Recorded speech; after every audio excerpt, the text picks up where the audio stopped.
नमस्ते दोस्तों। धृतराष्ट्र की गलतियां कैसे बनी महाभारत के महाविनाश का कारण। महाभारत के सबसे महत्वपूर्ण पात्रों में महाराज धृतराष्ट्र का नाम प्रमुखता से लिया जाता है। वे हस्तिनापुर के राजा थे और पूरे कुरु साम्राज्य की बागडोर उनके हाथों में थी। एक राजा के रूप में उनका सबसे बड़ा कर्तव्य था कि वे न्याय की रक्षा करें, धर्म का पालन करें और अपने राज्य में शांति बनाए रखें।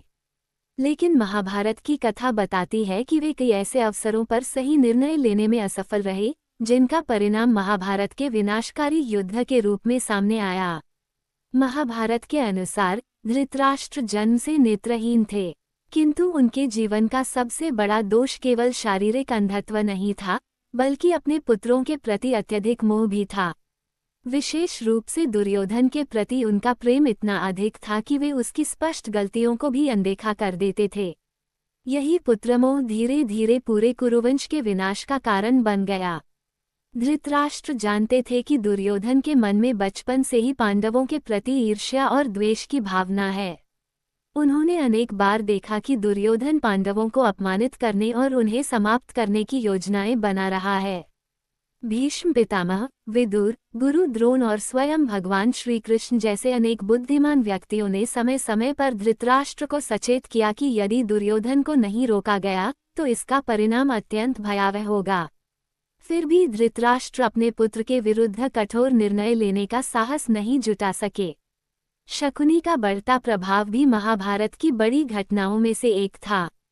गांधारी के भाई शकुनी ने दुर्योधन के मन में प्रतिशोध और अहंकार को और अधिक बढ़ाया। उसने छल और कूटनीति से ऐसी योजनाएं बनाईं जिनसे पांडवों को लगातार नुकसान पहुंचे। धृतराष्ट्र यह सब जानते हुए भी उसे रोकने में असफल रहे। यदि वे चाहते तो हस्तिनापुर की राजनीति में शकुनी के प्रभाव को सीमित कर सकते थे, लेकिन उनका मौन अधर्म की शक्ति बनता गया। महाभारत का सबसे पीड़ादायक प्रसंग द्यूत क्रीड़ा था। छलपूर्वक आयोजित इस जुए में युधिष्ठिर अपना राज्य, धन, भाई, स्वयं को और अंत में द्रौपदी तक को हार बैठे। जब भरी सभा में द्रौपदी का अपमान हुआ और उसका चीरहरण करने का प्रयास किया गया, तब धृतराष्ट्र वहीं उपस्थित थे। एक राजा होने के नाते उनका कर्तव्य था कि वे तुरंत इस अन्याय को रोकते और दोषियों को दंड देते, लेकिन वे मौन रहे। उनका यह मौन महाभारत की सबसे बड़ी नैतिक भूलों में गिना जाता है। बाद में जब स्थिति अत्यंत गंभीर हो गई और द्रौपदी ने धर्म तथा न्याय की बात कही, तब धृतराष्ट्र ने उससे क्षमा मांगी और पांडवों को उनका सब कुछ लौटाने का निर्णय लिया। लेकिन तब तक बहुत देर हो चुकी थी। द्रौपदी का अपमान और पांडवों के साथ हुआ अन्याय उनके हृदय में गहरी पीड़ा छोड़ चुका था। इसके बाद पांडवों को वनवास और अज्ञातवास का कठिन समय बिताना पड़ा। जब वे लौटकर अपने अधिकार की मांग करने आए, तब भी धृतराष्ट्र निर्णायक भूमिका निभा सकते थे। भगवान श्री कृष्ण स्वयं शांति का प्रस्ताव लेकर हस्तिनापुर पहुंचे। उन्होंने केवल 5 गांव देने का सुझाव दिया ताकि युद्ध टल सके और लाखों लोगों का जीवन बच जाए। लेकिन दुर्योधन ने इस प्रस्ताव को भी अस्वीकार कर दिया। धृतराष्ट्र जानते थे कि युद्ध विनाश लाएगा, फिर भी वे अपने पुत्र को रोक नहीं सके। महाभारत का युद्ध आरंभ हुआ और 18 दिनों तक चला। इस युद्ध में केवल कौरव और पांडव ही नहीं, बल्कि अनेक महान राजा, योद्धा और लाखों सैनिक मारे गए। अंत में धृतराष्ट्र के 100 पुत्रों का भी युद्ध में अंत हो गया।